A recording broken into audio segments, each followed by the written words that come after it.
Hello, my dear friends. Welcome to Sahitya Radhana channel. After a long time, I'm back.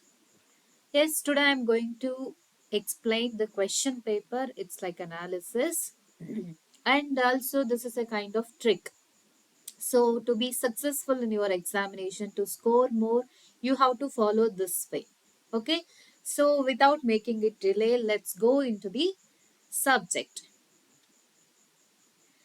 Guys, before that, I'm requesting you all to like my video and comment if you want any more information. To support my channel, please like the video. Yes, guys, so this is the previous question paper. So ನಾನು ಒಂದೊಂದೇ question ಅನ್ನ ತಗೊಂಡು ಯಾವ ರೀತಿಯಾಗಿ ನಿಮ್ಗೆಲ್ಲ questions frame ಆಗತ್ತೆ ಅಂತ ನಾನು ಇನ್ ಡೀಟೇಲ್ ಆಗಿ ಇಲ್ಲಿ ಪಾಯಿಂಟ್ಸ್ ವೈಸ್ ನಿಮ್ಗೆ ಎಕ್ಸ್ಪ್ಲೈನ್ ಮಾಡ್ತಾ ಹೋಗ್ತಾ ಇದ್ದೀನಿ. ಓಕೆ, ಸೊ ನಿಮ್ಮ ಎಕ್ಸಾಮಿನೇಷನ್ಗೆ ನೀವು ಓದ್ಕೋಬೇಕಾದ್ರೂ ಕೂಡ ಇದೇ ರೀತಿಯಾಗಿ ನೀವು ಇನ್ ಡೀಟೇಲ್ ಆಗಿರುವಂತಹ ಇನ್ಫಾರ್ಮೇಶನ್ ಅನ್ನ ಕಲೆಕ್ಟ್ ಮಾಡ್ಕೋಬೇಕು. As well as you have to study and without missing you have to revise everything before the exam. Yes, so let's go into the first question. Who in the last section of Tinton Abbey is directly addressed by the poet as his dearest friend? For this, you have to study the poetry.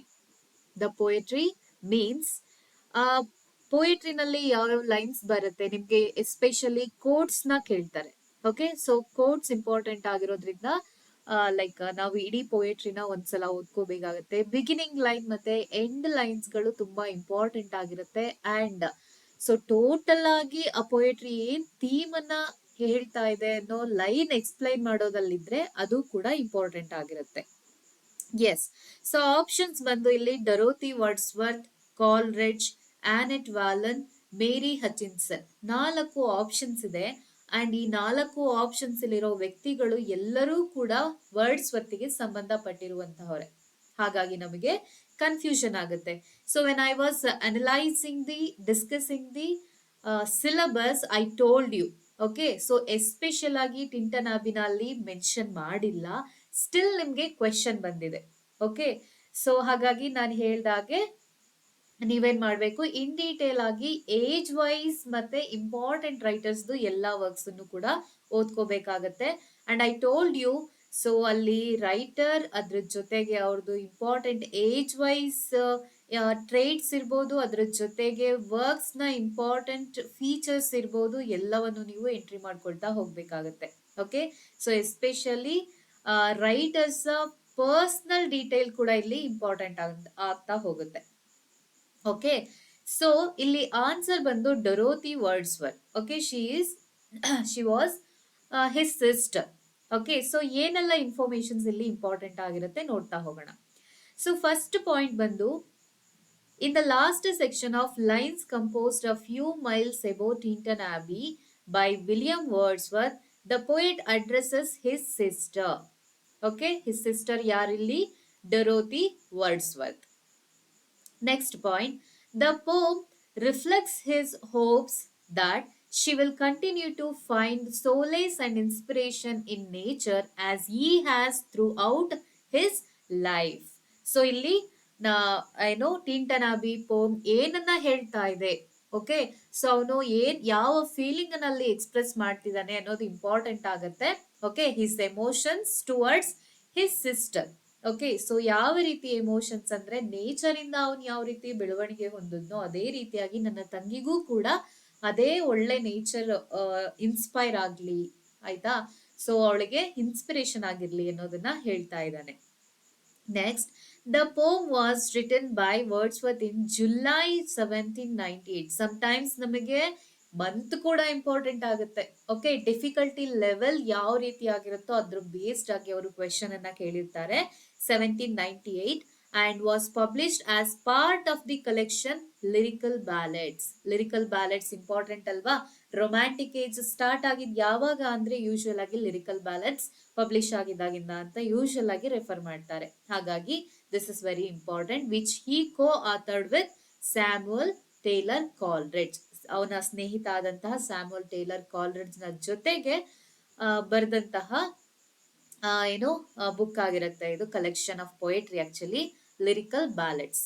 Okay, next this ಎಲ್ಲಾ poetry, ಯಾವುದೇ poetry ಆಗಿರ್ಲಿ ಅದರ full title ಆಗಿರ್ಬೇಕು, full title ನ ಓದ್ಕೊಂಡಿರ್ಬೇಕು, ಎಷ್ಟರಲ್ಲಿ publish ಆಗಿತ್ತು, ಅದರ ಇಂಪಾರ್ಟೆಂಟ್ ಥೀಮ್ ಏನು, ಇಂಪಾರ್ಟೆಂಟ್ ಕೊಟೇಶನ್ಸ್ ಏನಾಗಿರುತ್ತೆ, ಯಾರಿಗೋಸ್ಕರ ಡೆಡಿಕೇಟ್ ಮಾಡಿರ್ತಾರೆ. ಓಕೆ, ಸೊ ಸಬ್ ಟೈಟಲ್ ಇದ್ರೆ ಯಾವ್ದಾದ್ರು ಸಬ್ ಟೈಟಲ್, ಅಂಡ್ ಸೊ ಯಾವ್ದಾದ್ರು ಫಸ್ಟ್ ಅವರು ಟೈಟಲ್ ನ ಇಟ್ಟು ಅದನ್ನ ಬೇರೆ ಯಾವ್ದಾದ್ರು ಚೇಂಜ್ ಮಾಡಿದ್ರೆ, ಸೊ ಈ ತರದ್ ಎಲ್ಲ ಇನ್ಫಾರ್ಮೇಶನ್ಸ್ ನೀವು ಕಲೆಕ್ಟ್ ಮಾಡ್ಕೊಳ್ತಾ ಹೋಗ್ಬೇಕಾಗತ್ತೆ. ಸೊ ಈ ರೀತಿಯಾಗಿ ಓದ್ಕೊಂಡ್ರೆ ಪಕ್ಕಾ ನೀವು ತುಂಬಾ ಸ್ಕೋರ್ ಮಾಡೋ ಚಾನ್ಸಸ್ ಇರುತ್ತೆ. ಓಕೆ, ಸೊ ಫುಲ್ ಟೈಟಲ್ ಯಾವ್ದಪ್ಪ ಅಂದ್ರೆ lines written a few miles about Tintern Abbey on revisiting the banks of the Wye during a tour. So ಇಲ್ಲಿ ದ ವೈ ಅಂತಂದ್ರೆ this is a river. Okay, so river ಆಗಿರುತ್ತೆ Wye ಅನ್ನೋದು. So ಅಲ್ಲಿಗೆ ಅವನು revisit after 5 years ಅವನೇನ್ ಮಾಡಿರ್ತಾನೆ, revisit ಮಾಡಿರ್ತಾನೆ. So ಆ ಟೈಮ್ ಅಲ್ಲಿ ಬರ್ದಂತಹ ಪೋಮ್ ಇದು. ಸೊ ಡೇಟ್ ಕೂಡ ಇಂಪಾರ್ಟೆಂಟ್ ಆಗಿರುತ್ತೆ, please notice. Okay, July 13th 1798. Okay, so central theme ಏನಾಗಿರುತ್ತೆ ಅದು ಕೂಡ ಇಂಪಾರ್ಟೆಂಟ್ ಅಂತ ಹೇಳಿದೀನಿ. The healing power of nature, memory, the passage of time and the spiritual and moral influence of the natural world. So imagination, nature, sublimity, mystery.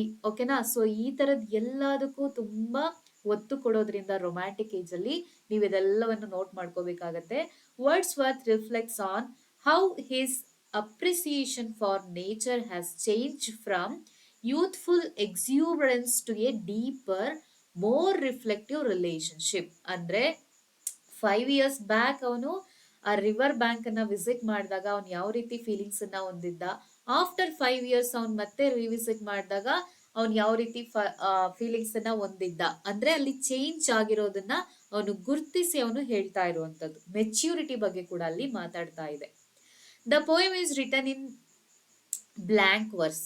Okay, and this is also very important. ಆ poem ಯಾವ style ಅಲ್ಲಿ ಬರ್ದಿದ್ದಾರೆ ಅನ್ನೋದು ಕೂಡ important ಆಗುತ್ತೆ. Okay, blank verse and is unrhymed iambic pentameter. Okay, iambic pentameter ಅಂದ್ರೆ ಏನು, ಅಲ್ಲಿ ರೈಮಿಂಗ್ ಸ್ಕೀಮ್ ಯಾವ ರೀತಿ ಆಗಿರುತ್ತೆ. So all these are important. This form allows for a natural flow of speech and thought. So ಅವ್ನು ಯಾಕೆ unrhythmic ಆಗಿ iambic pentameter ಅಲ್ಲೇ ಬರ್ದ ಅಂತಾನು ಕ್ವೆಶನ್ ಬರ್ಬೋದಲ್ವಾ. So this is the reason. This form allows for a natural flow of speech and thought aligning with the poems contemplative and reflective tone. Okay, so these are very important points. Okay, so ಅಲ್ಲಿ ಕೊಟ್ಟಂತಹ next ಬೇರೆ options ಏನು. So Dorothy Wordsworth ಬಂದು ಇವನ sister ಆಗಿರ್ತಾಳೆ. So ಸಿಸ್ಟರಿಗೆ address ಮಾಡಿರುವಂತಹ poem ಆಗಿರುತ್ತೆ ಇದು. ಆಯ್ತಾ. ಸೊ ಸ್ಯಾಮುಯಲ್ ಟೇಲರ್ ಕಾಲ್ರಿಡ್ಜ್ ಯಾರಾಗಿರ್ತಾರೆ, he was his close friend ಆಗಿರ್ತಾನೆ.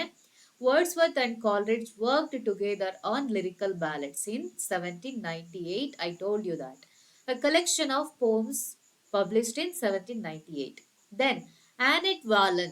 Annette Wallen yaru? This is also one of the options alva. So Annette Wallen was a French woman with whom Wordsworth had a romantic relationship during his time in France in the early 1790s.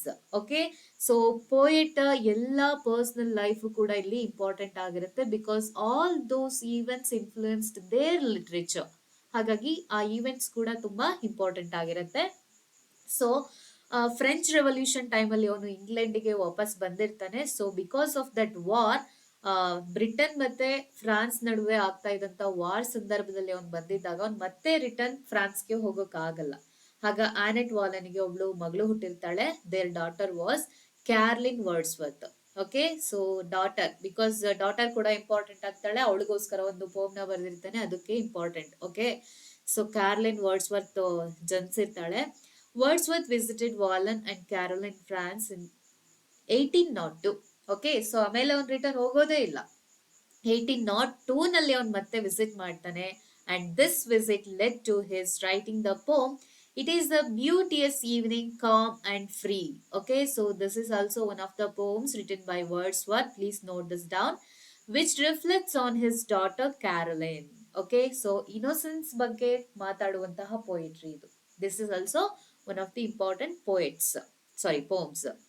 Then Mary Hutchinson ಅಲ್ವಾ, Annette ವಾಲನ್ ಕೂಡ ಅಲ್ಲಿ ಒಂದು option ಆಗಿದೆ, ಮೇರಿ ಹಚಿನ್ಸನ್ ಕೂಡ ಒಂದು option ಆಗಿದೆ, ಸ್ಯಾಮಲ್ Taylor ಕಾಲ್ರಿಡ್ಜ್. So ಇವಾಗ ನಿಮ್ಗೂ ಒಂದೇ ಕ್ವಶನ್ ಬರ್ಬೋದು. ಓಕೆ, ಸೊ ಈ ಕ್ವಶನ್ ಲಾಸ್ಟ್ ಟೈಮ್ ಬಂದಿದೆ, ನಮ್ಗೆ ಇದೇ ಕ್ವಶನ್ ಮತ್ತೆ ಬರುತ್ತಾ, why should we read this again ಅಂತ ನಿಮ್ಗೆ ಕ್ವಶನ್ ಬರ್ಬೋದು. ಯಾಕೆ ನೀವು ಈ ಇಂಪಾರ್ಟೆಂಟ್ ಪಾಯಿಂಟ್ಸ್ ಎಲ್ಲ ನೋಟ್ ಮಾಡ್ಕೋಬೇಕು ಅಂತಂದ್ರೆ, ಸೊ ಅದೇ ರೀತಿಯಾದ ಕ್ವೆಶನ್ ಅನ್ನು ಅವರು ಬೇರೆ ರೈಟರ್ಸ್ ಮೇಲೆ ಅಪ್ಲೈ ಮಾಡ್ತಾರೆ. ಓಕೆ, ಅಲ್ಲಿ ಬರುವಂತಹ ಪರ್ಸನಲ್, ಓಕೆ, ಪರ್ಸನಲ್ ಡೀಟೇಲ್ಸ್ ಏನಾಗ್ತಾ ಹೋಗುತ್ತೆ, ಇಂಪಾರ್ಟೆಂಟ್ ಆಗುತ್ತೆ. ಸೊ ಯಾವ್ದೆಲ್ಲ ಪಾಯಿಂಟ್ಸ್ ಅನ್ನ ನೀವು ಅಲ್ಲಿ ನೋಟ್ ಮಾಡ್ಕೋಬೇಕು ಅನ್ನೋದು ನಿಮ್ಗೆ ಇಲ್ಲಿ ಗೊತ್ತಾಗ್ತಾ ಹೋಗುತ್ತೆ. ಓಕೆ, ಸೊ ಹಾಗಾಗಿ then Mary Hutchinson was a childhood friend of Wordsworth and eventually became his wife. ಆಯ್ತಾ, 1802 ನಲ್ಲಿ ಮೇರಿ ಹಚಿನ್ಸನ್ ಅನ್ನ ಕೂಡ ಮದ್ವೆ ಆಗ್ತಾರೆ. ಸೊ ಅವರು ಎಲ್ಲಿ ಲೇಕ್ ಡಿಸ್ಟ್ರಿಕ್ಟ್ ಅಲ್ಲಿ ಉಳ್ಕೊಂಡಿರ್ತಾರೆ ಮನೆಯಲ್ಲಿ. ಆಯ್ತಾ, ಸೊ ಅವರು ಎಲ್ಲೆಲ್ಲಿ ಉಳ್ಕೊಂಡಿದ್ರು ಅನ್ನೋದು ಕೂಡ ಇಂಪಾರ್ಟೆಂಟ್ ಆಗ್ತಾ ಹೋಗುತ್ತೆ. Next question. Okay, so this is all about first question. First question ಅಲ್ಲಿ ಎಷ್ಟು ಇಂಪಾರ್ಟೆಂಟ್ ಪಾಯಿಂಟ್ಸ್ ಇದೆ, ಹಾಗಾಗಿ ಸೊ ವರ್ಡ್ಸ್ ಬರ್ತಿದ್ದು ಪರ್ಸನಲ್ ಲೈಫ್, ಅವ್ನು ಬರ್ದಿರುವಂತಹ ಎಲ್ಲಾ ವರ್ಕ್ಸ್, ಆ ಎಲ್ಲಾ ವರ್ಕ್ಸ್ ನ ಬ್ಯಾಕ್ ಗ್ರೌಂಡ್ ಅನ್ನು ಕೂಡ ನೀವು ತಿಳ್ಕೊಬೇಕಾಗತ್ತೆ. ಓಕೆ, ಸೊ ನೆಕ್ಸ್ಟ್ ಕ್ವೆಶನ್ ಬಂದು ಇಲ್ಲಿ Shelley's Defence of poetry. Okay, Defence of Poetry was originally intended as a reply to. Okay, so points like this. Okay, so ಯಾವ ಉದ್ದೇಶದಿಂದ ಆ ವರ್ಕ್ ಅನ್ನ ಬರೆಯಲಾಗಿದೆ, ಉದ್ದೇಶ ಕೂಡ ಇಲ್ಲಿ ಇಂಪಾರ್ಟೆಂಟ್ ಆಗಿರುತ್ತೆ. ಓಕೆ, ಸೊ ಡಿಫೆನ್ಸ್ ಆಫ್ ಪೋಯೆಟ್ರಿನ ಸೊ ಯಾಕೆ ಅವನು ಬರ್ದಿದ್ದು ಅನ್ನೋದು ಇಲ್ಲಿ question. Okay, call reply to. Okay, ಇದೊಂದು ರಿಪ್ಲೈ ಆಗಿದೆ, ಯಾರೋ ಬರ್ದಿರುವಂತಹ ವರ್ಕಿಗೆ ಇದು ರಿಪ್ಲೈ ಆಗಿದೆ. ಅದು ಯಾವುದು? Option A Coleridge's Biographia Literaria, Thomas Love Peacock's the four ages of Poetry, Sir Philip Sidney's a Defence of Poesy, John Dryden's of Dramatic Poesy. Yes, my dear friends. So at any point, don't try to skip the video because each and every moment I am going to give you valuable points. Okay, please watch if you are serious about your recruitment and your job. Okay, so ಪದೇ ಪದೇ ನಮ್ಮ ಸರ್ಕಾರ recruitment ನ ಮಾಡ್ತಾ ಹೋಗಲ್ಲ. So ಮಾಡುವಂತಹ recruitment ಅಲ್ಲೇ ನಾವು ನಮ್ಮ ಪದವಿ, ನಮ್ಮ ಸ್ಥಾನವನ್ನ ಗಿಟ್ಟಿಸ್ಕೋಬೇಕು ಅಂತಂದ್ರೆ ನಾವು ಅಷ್ಟೇ ಡೆಡಿಕೇಟ್ ಆಗಿ ಸ್ಟಡಿ ಮಾಡ್ಕೋಬೇಕಾಗತ್ತೆ. ಸೊ ಹಾಗಾಗಿ please watch the full video. Yes, so answer ಬಂದು ಇಲ್ಲಿ Thomas Love Peacock. Thomas Love Peacock's the four ages of poetry. Okay, the four ages of poetry. This is an essay.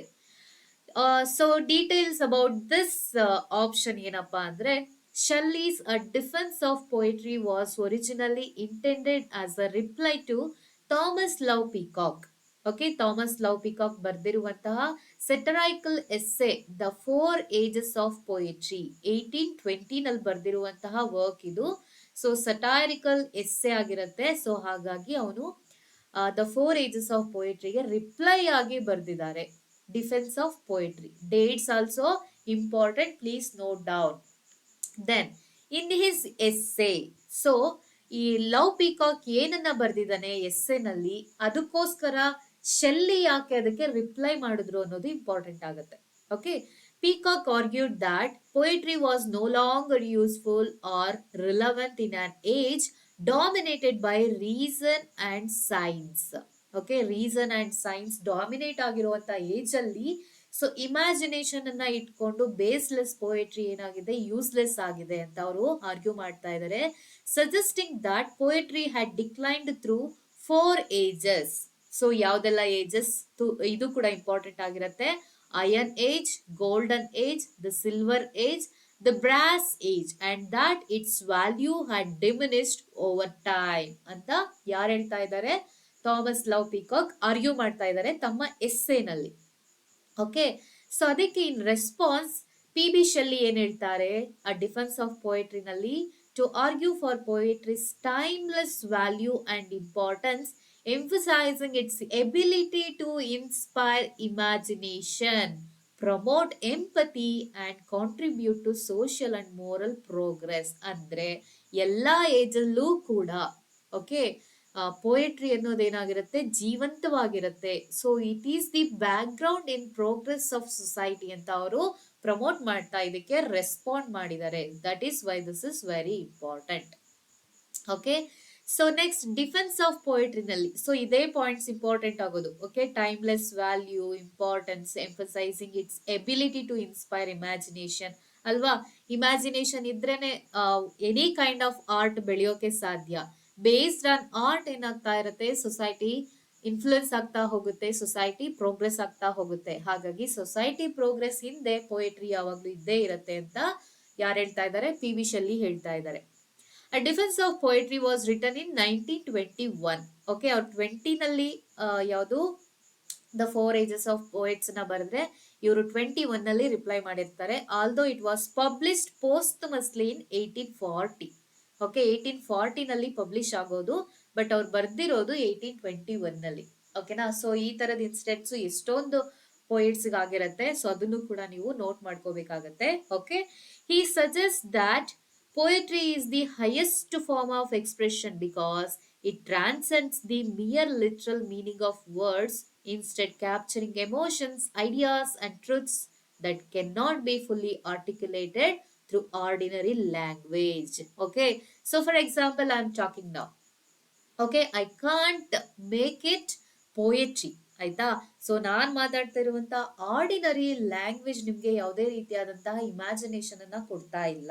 But when it comes to the matter of poetry, it transcends that meaning.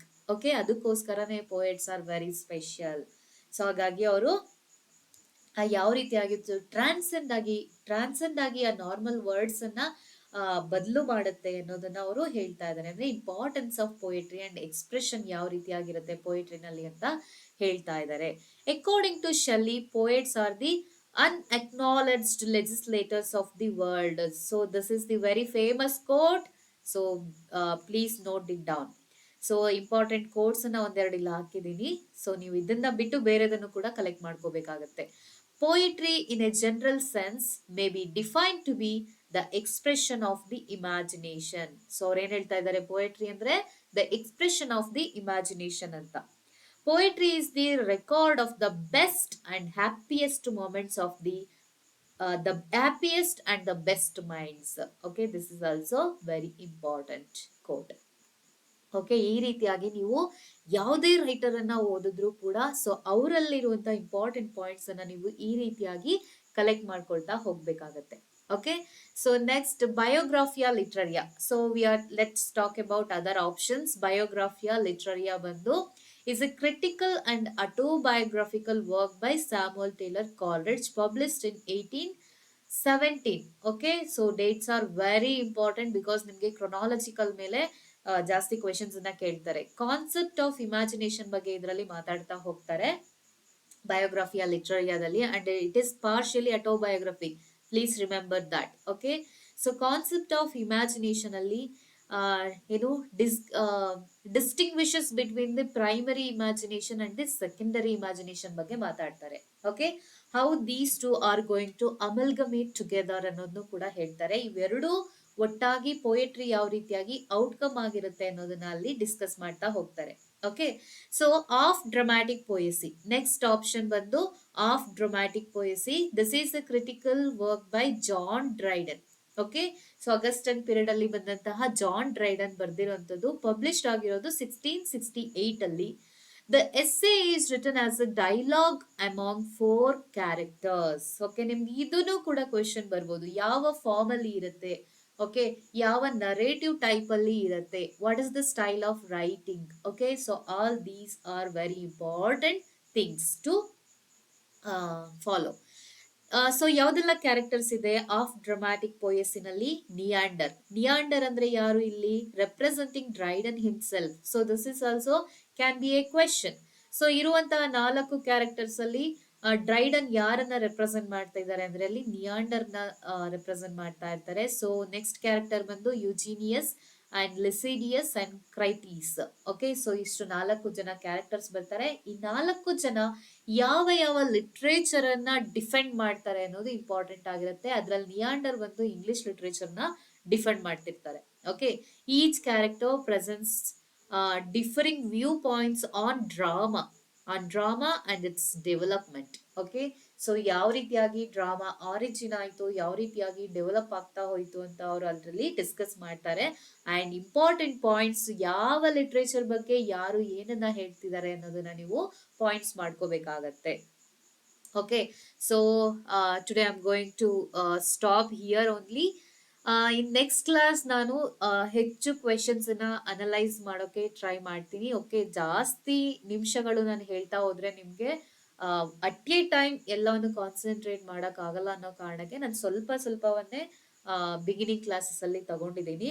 Okay, so if you can go through the syllabus, okay, syllabus ಅಲ್ಲಿ ನೀವು ಒಮ್ಮೆ ನೋಡಿದ್ರೆ ಗೊತ್ತಾಗತ್ತೆ. So ಅಲ್ಲಿ direct writers ನ ಕೊಟ್ಟಿರೋ ರೀತಿನೇ ನಮ್ಗೆ ಡೈರೆಕ್ಟ್ ಕ್ವೆಶನ್ಸ್ ಅನ್ನ ತೆಗ್ದಿಲ್ಲ ಅನ್ನೋದು ಕೂಡ ಗೊತ್ತಾಗುತ್ತೆ. ಹಾಗಾಗಿ and so after many years ಇಲ್ಲಿ ಎಕ್ಸಾಮ್ ಕಂಡಕ್ಟ್ ಆಗ್ತಿರೋ ಕಾರಣ ನೀವೇನ್ ಮಾಡ್ಬೇಕಾಗತ್ತೆ, ಡಿಫ್ರೆಂಟ್ ಟೈಪ್ಸ್ ಲೈಕ್ ನೀವು ಎಕ್ಸ್ಪೆಕ್ಟ್ ಮಾಡ್ತಾ ಓದ್ಕೋಬೇಕಾಗತ್ತೆ. ಯಾವ ರೀತಿಯಾಗಿ ಅವ್ರು ನಮ್ಗೆ ಕ್ವೆಶನ್ಸ್ ನ ಕೇಳಬಹುದು, ಡಿಫಿಕಲ್ಟಿ ಲೆವೆಲ್ ಯಾವ ರೀತಿಯಾಗಿರುತ್ತೆ, ಏನೆಲ್ಲ ಪಾಯಿಂಟ್ಸ್ ಅನ್ನ ನೀವು ವಾಟ್ ಇಸ್ ಎ ಕಲೆಕ್ಟ್ ಮಾಡ್ತಾ ಹೋಗ್ಬೇಕು. ಅಲ್ಲಿರೋ ಫ್ಯಾಕ್ಟ್ಸ್ ಅಲ್ವೇ, ಸೊ ಫ್ಯಾಕ್ಟ್ಸ್ ಅನ್ನೇ ಅವ್ರು ಕೇಳೋಕ್ ಸಾಧ್ಯ, ಅದು ಬಿಟ್ಟು ಬೇರೆನ್ನ ಏನ್ ಕೇಳಕ್ ಆಗತ್ತೆ. ಸೊ ಹಾಗಾಗಿ ಇರುವಂತ ಫ್ಯಾಕ್ಟ್ಸ್ ಎಲ್ಲವನ್ನು ನೀವು ಕಲೆಕ್ಟ್ ಮಾಡ್ಕೊಂಡು ಪಾಯಿಂಟ್ಸ್ ಅನ್ನ ನೀಟಾಗಿ ಮಾಡ್ಕೊಳ್ತಪ್ಪ ಅಂದ್ರೆ ರಿವೈಸ್ ಮಾಡಕ್ಕೂ ತುಂಬಾ ಈಸಿ ಆಗುತ್ತೆ. ಇದೇ ರೀತಿ ನಾನು ಯಾವ ರೀತಿಯಾಗಿ ಮಾಡಿದೀನೋ ಅದೇ ರೀತಿಯಾಗಿ ಪಾಯಿಂಟ್ಸ್ ಮಾಡ್ಕೊಳ್ಳಿ, ಯಾಕಾಗಲ್ಲ, ನಿಮ್ಗೆ ಜಾಬ್ ಬೇಕೇ ಬೇಕಲ್ವಾ.